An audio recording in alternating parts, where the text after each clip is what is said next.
Olá, olá, salve, salve, eu sou o Zé, tô aqui com o Thiago Novaes Botelhos, meu grande amigo Thiago. Fala, Ti, se apresenta aí pra gente, fala o que a gente vai falar hoje. Fala Zé, tudo bom? Bom, sou o Thiago Botelho, estou aqui junto com o Zé, então, meu amigo de 15 anos já. E vamos falar um pouquinho hoje sobre finanças. É um tema que eu amo.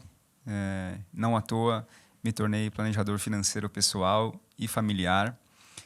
Mudou Também, toda a carreira, né, Ti? Fez exatamente, uma revolução aí na casa. fiz uma revolução recente aí na trajetória de carreira, justamente motivado por esse propósito realmente de poder ajudar mais pessoas a se organizarem financeiramente, acima de tudo, né? E de maneira conectada com o seu contexto de vida, com a sua história.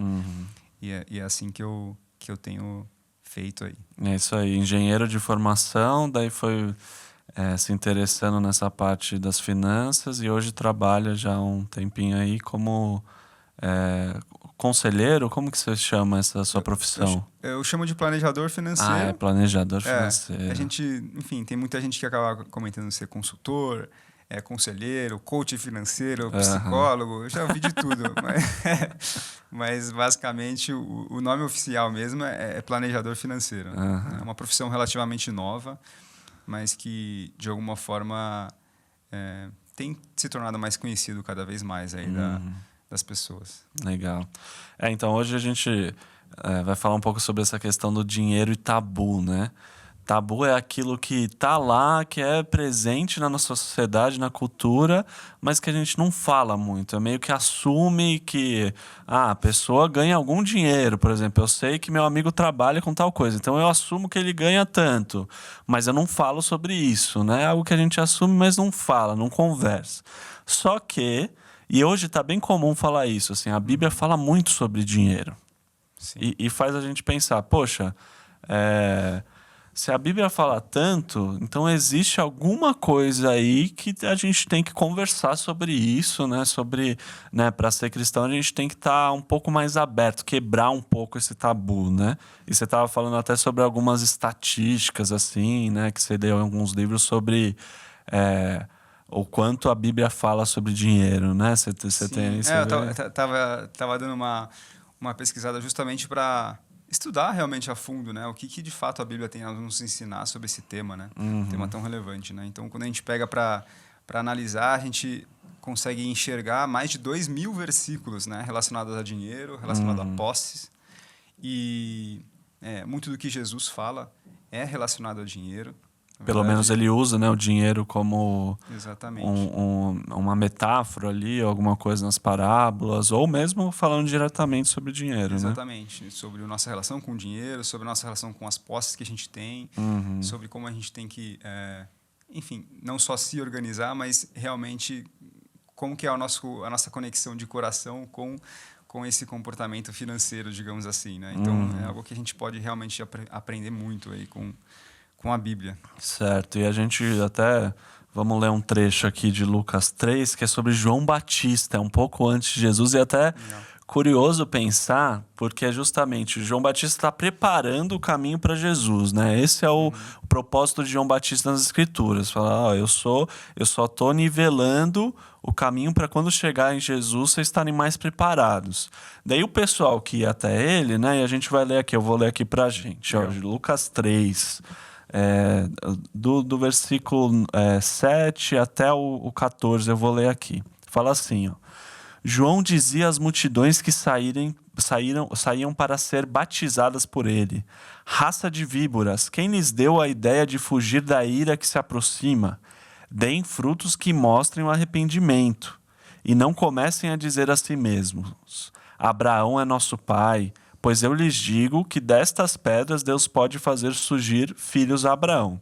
Ou seja, ele está falando, ó, pessoal, não se garanta, porque o judeu tinha isso, né? A gente é descendente de Abraão, tal, a gente está garantido como salvação. E João Batista está preparando, falando, ó, não se garante em cima disso, não, tipo, mostre frutos de arrependimento.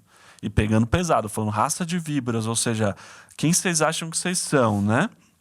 O machado já está posto à raiz das árvores, e toda árvore que não der bom fruto será cortada e lançada ao fogo. Ou seja, né, tá mostrando, ó, esse machado tá vindo aí e tudo que não der bom fruto vai ser cortado e lançado ao fogo. E aí entra a nossa questão. Que os caras mostram, né, que eles respondem a isso. Ah, então o que, que a gente deve fazer então? Perguntavam as multidões. João Batista responde. E aí a gente vê todo esse vínculo da questão financeira, o quanto estava influenciando ali, pelo menos os problemas que João Batista estava vendo para as pessoas. Quem tem 2 túnicas, dê uma a quem não tem nenhuma. E quem tem comida, faça o mesmo. Alguns publicanos também vieram para serem batizados. Eles perguntaram: Mestre, o que devemos fazer? Ele respondeu: Não cobrem nada além do que lhes foi estipulado. Então alguns soldados lhe perguntaram: E nós, o que devemos fazer? Ele respondeu: Não pratiquem extorsão, nem acusem ninguém falsamente. Contentem-se com seu salário. E aí, Ti? Assim, acho que a primeira coisa que me chama a atenção é o fato de que a pergunta, em nenhum momento, João Batista ou a multidão, né, tá perguntando o que eu faço com o meu dinheiro, o que eu faço com as minhas posses, ou o que eu faço com aquilo que eu tenho. Enfim, a pergunta é: o que eu tenho que fazer? De uma maneira extremamente genérica. E a resposta vem na direção da gente cuidar bem das nossas posses e do nosso dinheiro, e inclusive da nossa relação com o dinheiro através do contentamento, do salário, por exemplo. Então, para mim, de fato, já chama atenção de cara esse ponto, né? O quanto tudo do que a gente tem a ver com preparação, né? E aqui está falando de preparação, né? Preparação para a vinda de Cristo, preparação para ter os seus pecados perdoados, preparação para que o coração seja renovado e transformado. E a preparação aqui já revela o quanto o dinheiro e a nossa relação com o dinheiro, a forma como a gente lida com ele, tem a ver com esse processo de preparação. Acho que é a primeira coisa. Eu lembro de uma frase que fala que o bolso está diretamente conectado com o coração, né? Sim. Tipo, parece que quando a gente mexe com dinheiro, mexe ali no coração. E alguma coisa demonstra a maneira como você usa seus recursos ou deixa de usá-los, como está o seu coração, assim, né? Isso é muito doido. O texto mostra que, tipo, tinham pelo menos 3 classes de pessoas. Pessoas comuns, né? Multidões. Sim. Daí João Batista fala: ó, quem tem 2 túnicas, dê a quem não tem nenhuma, e quem tem comida, faça o mesmo. Ou seja, ó, se você tem alguma coisa de sobra, compartilha. Então esse negócio de compartilhar, e a gente até vai tentar tratar essas coisas aqui, né? Em outro momento. Daí tem os publicanos, que eram os caras que meio que tinham se vendido para Roma para cobrar imposto, né, do povo judeu. Ele não fala para os caras deixarem de ser publicanos. Eles falam: ó, não cobrem nada além do que lhes foi estipulado, porque era comum, a gente sabe que era bem fácil, né? Falam que a corrupção para os publicanos, né, deles explorarem ainda mais e ganhar um dinheiro meio que por fora. É aquela coisa, né, da analogia que a gente enxerga hoje, né? A pessoa que está numa posição de poder, até com uma questão de poder aquisitivo maior, um poder financeiro maior, né? Tem aquela vantagem, ou de certa forma facilidade, inclusive, de quando você vai ver tá ali Explorando. Não é exatamente explorando, mas você poderia assim tratar como explorando o outro, ou, né, ficar tentado ali a ganhar aquele a mais porque tá fácil, porque, né? Então acho que dá para representar todo esse grupo de pessoas que tem essa posição de poder aí. E o terceiro ponto é os soldados ali, né? Os próprios soldados. Ele fala: o que a gente deve fazer? Daí ele fala: ó, não pratiquem extorsão e nem acusem ninguém falsamente. Contentem-se com o seu salário, né? Só essa frase, contentem-se com o seu salário, já é uma frase difícil de ser vivida, assim, né? De certa forma.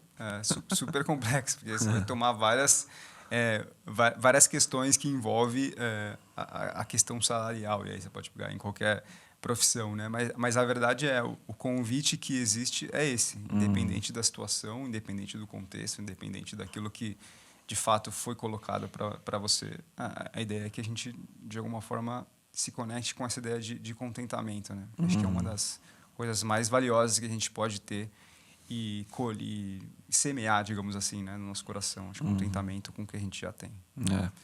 Eu tava pensando sobre essa questão de tabu, né? E eu tenho um pastor que eu gosto muito, o Tim Keller. Hoje já é aposentado como pastor, né? Mas é um escritor muito que eu gosto muito. Sim. Você conhece também, né? Já ouviu falar também, já leu algumas coisas que eu sei. E ele comenta assim, ele fala, ó, ninguém, ele né, na prática dele de pastor, de anos de pastoreio, ele fala assim, ó, ninguém nunca chegou para mim para confessar um pecado de ganância. Ele falou, já chegou, gente para confessar, pensa no pecado, já teve, mas nunca foi sobre ganância. Ou seja, ninguém nunca acha que tem problema com dinheiro. Sim. Não problema acha que tem, mas o problema está em ou não ter o tanto dinheiro que poderia ter, né? Mas não que o problema está no coração ali, né?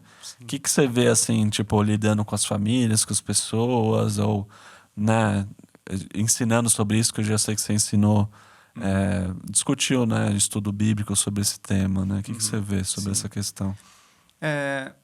Primeiro que eu vejo muito que a gente tem um contexto, e aí eu falo de um contexto familiar, muitas vezes, né? Um contexto de como era a sua situação dentro de casa, antes de você, por exemplo, sair de casa dos seus pais, né? Ou mesmo depois como você forma uma família, ou mesmo dentro de um contexto profissional, entre amigos. A gente tende a, de fato, esconder ou evitar, né, ao máximo esse assunto, né? E esse evitar faz com que a gente não trate essas coisas, né? E a ganância é algo que de alguma forma vai afetar qualquer um de nós em maior ou menor nível. E a partir do momento que a gente não tem nem a oportunidade de falar disso, é um assunto que vai veladamente crescendo dentro de nós. Sim. Né? Você comentou um negócio sobre pais, né? Às vezes o filho não sabe quanto o pai ganha. Não faz Às vezes ideia. o casal, né, Tipo, a esposa não sabe quanto o marido ganha, o marido não sabe quanto a esposa ganha, eles têm as contas separadas. Sim. E isso pode causar vários problemas aí, né? Isso é muito mais comum do que a gente talvez imagina.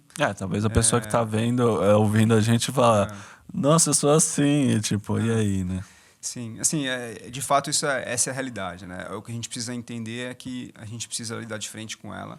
E o que eu vejo muito é isso, né? Então você pergunta assim, pô, mas legal, você não tem noção, né? Nunca teve noção quanto seus pais ganhavam, né? Mas hoje eles já estão na fase de aposentadoria, né? Como é que vocês acham que eles estão aposentando? E as pessoas falam, não faço ideia. Então as pessoas não fazem a menor ideia de como os pais vão vivenciar, por exemplo, a fase da velhice.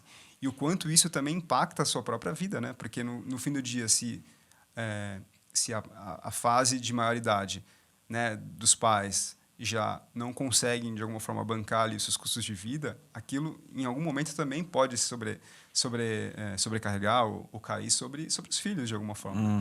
E você ter essa noção e você cuidar para que isso também não se repita com a sua própria história, né, com a sua família, isso é algo que a gente precisa, de alguma forma, se conectar. E essa falta de conversa no lar sobre esse assunto, falta de conversa em qualquer lugar, faz com que a gente se afaste cada vez mais dessa consciência, né?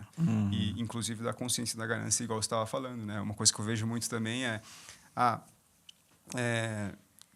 tá 1, 2 meses caminhando comigo lá, a gente está fazendo trabalho de entender melhor os gastos e tudo, né? A pessoa olha para trás e fala, caramba, eu gasto tudo isso com esse item, não importa, às vezes é alimentação, às vezes é com roupa, às vezes é simplesmente com, sei lá, Uber, às vezes enfim, aí as pessoas tomam um susto, né?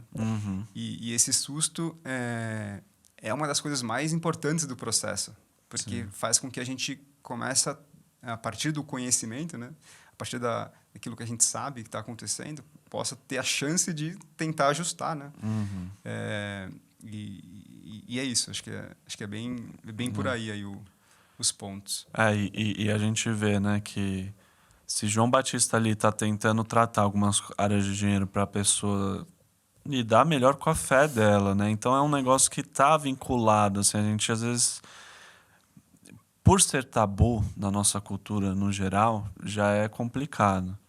Mas daí o cristianismo vai mexer, né? Quando a pessoa começa a caminhar com Jesus, vão ter áreas da vida dela. Jesus, ele não vai deixar nenhuma área sem tocar, né? E a área do dinheiro parece que é algo, né, que ele toca bastante, né? Fala até que eu vou citar bastante esse livro do Tim Keller, que é o Deuses Falsos, que ele fala sobre idolatria e tem um capítulo lá sobre dinheiro que eu acho muito pertinente, assim, né? Fica a indicação aí para quem quiser ler, muito bom. E ele fala assim, ó, Jesus, ele alerta muito mais sobre dinheiro do que sobre sexo. Mas é muito comum, né, da gente ouvir mais a pessoa, tipo, a gente lidar mais com o pecado né, pecados sexuais do que pecados vinculados ao dinheiro, né? Sim. E daí ele explica em relação à maneira como a idolatria mexe no nosso coração. Ele está falando da idolatria que, no caso do dinheiro, mas ela se desenvolve de várias formas, assim, né? Às vezes então, no caso do dinheiro, às vezes a pessoa a idolatria é bem profunda. Então ela quer aquilo para ganhar alguma influência, poder, ou aprovação, apreciação, ou uma questão emocional, ou um conforto físico, várias áreas assim que muitas vezes, né, uma pessoa que lida diferente da outra. Então vamos colocar na prática. O que seria isso, né? Uma pessoa que às vezes lida com dinheiro, tem uma idolatria e não percebe, mas ela está usando o dinheiro para se sentir segura. Ela não é uma pessoa que necessariamente vai gastar muito dinheiro. Muito pelo contrário, às vezes ela vai guardar mais. E o dinheiro traz segurança para ela. Daí ela vai olhar para a pessoa que usa o dinheiro, que tem uma idolatria mais uma base emocional ou de aprovação, que usa o dinheiro mais esbanjando, que gasta mais com os outros, gasta mais para si, para mostrar para os outros. Daí ela olha para aquela pessoa e fala: ah, eu não tenho esse problema, olha como tal pessoa lida com dinheiro. Mas às vezes ela não percebe que a idolatria tá também no coração dela, né, Ti? Sim, sim. Não, total. E essa questão da idolatria, né? É aquela coisa, né? Do ídolo muitas vezes ser uma cegueira também, né? E a gente vai sempre tende, né, a olhar o ídolo do outro, né? E nunca olhar o nosso ídolo. E isso tem muito a ver também com dois pontos que é muito comum, né? A gente só porque a gente valoriza o dinheiro para determinada área da nossa vida, né? Então, pô, eu gosto de gastar dinheiro com, sei lá, tecnologia. Putz, eu gosto, eu quero estar conectado, eu quero estar, né? E a outra pessoa acha isso uma grande futilidade, por exemplo, né?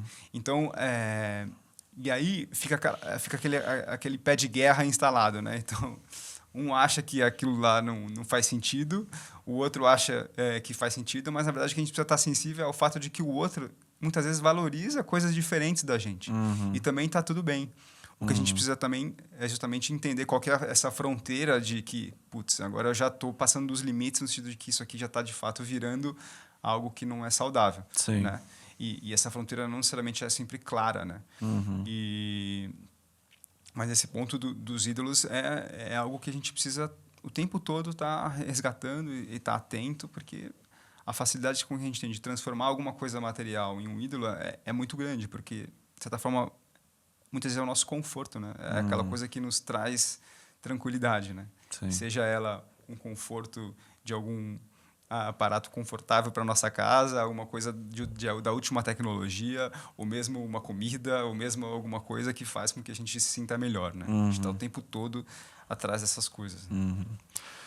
Uma coisa então que eu acho que fica para a gente aqui até pensar, né, começar a elaborar talvez uma lição ou algo que a gente quer buscar aqui com a nossa conversa, que existe esse tabu. Talvez, acho que é difícil a pessoa discordar da gente, né? Sim. Né? Acho que a sua experiência, você vê que todas as famílias têm esse tabu, algumas mais ou menos, ou estou errado, né? É exatamente isso.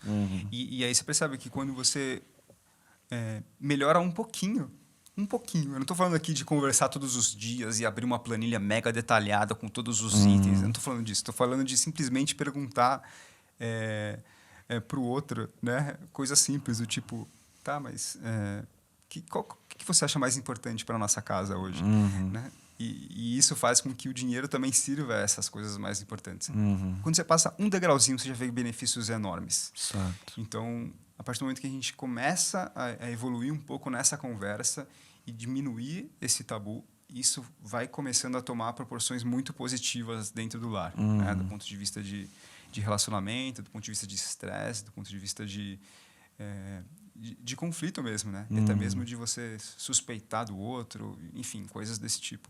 E aqui a gente vê que claramente também para sua fé, né? Claro.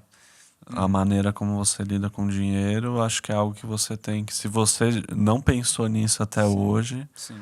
é algo a começar a se pensar, total. né, Ti? E o ponto que eu acho interessante também, até resgatando o trecho que a gente leu, né, de João Batista, né, ali estamos no momento pré-chegada de Jesus, ou pelo menos pré-chegada dele em cena, né? Uhum. E muitas vezes, né, eu não sei ali, você pode até falar melhor, Zé, mas eu não sei até que ponto ali existia já uma expectativa da multidão sobre essa chegada, né? Porque João Batista com certeza, anunciando, a galera já estava ansiosa. Putz, vai vir um cara que vai trazer a paz, instalar a paz. E aí, muitas vezes, e na verdade, para não dizer a maioria das vezes, a gente quer começar a se organizar financeiramente quando a paz se instalar. Deixa eu só passar esse financiamento, deixa eu só passar essa obra aqui, deixa eu só resolver essa questão aqui da escola dos meus filhos, eu acabei de entrar num parcelamento aqui de 10 vezes, deixa eu só resolver isso aqui para começar a olhar. Então, assim, a gente fica o tempo todo esperando o momento ótimo para poder olhar, para poder se organizar. Mas o que João Batista está falando é o seguinte: se contente com o que você tem agora. E não só isso. Você está te sobrando uma coisinha começa a mudar aqui, agora. já exerça a generosidade agora. Não espera dobrar o seu salário, né? Para você começar a exercer generosidade. Não espera não espera vir ali todo um contexto macroeconômico perfeito para você mudar exercer suas atitudes. Né? E até a questão de cobrar legalmente dos seus impostos, cuidar bem dos seus funcionários, cuidar bem dos seus pares de trabalho, cuidar bem dos seus gestores, chefes, enfim, pessoas com quem você trabalha. Então, é essa coisa que fica muito forte, né? Então, em vez de olhar para as finanças depois que a calmaria vier, não, olhe para que ela venha mais rápido. Esse é o ponto. Isso aí, muito legal.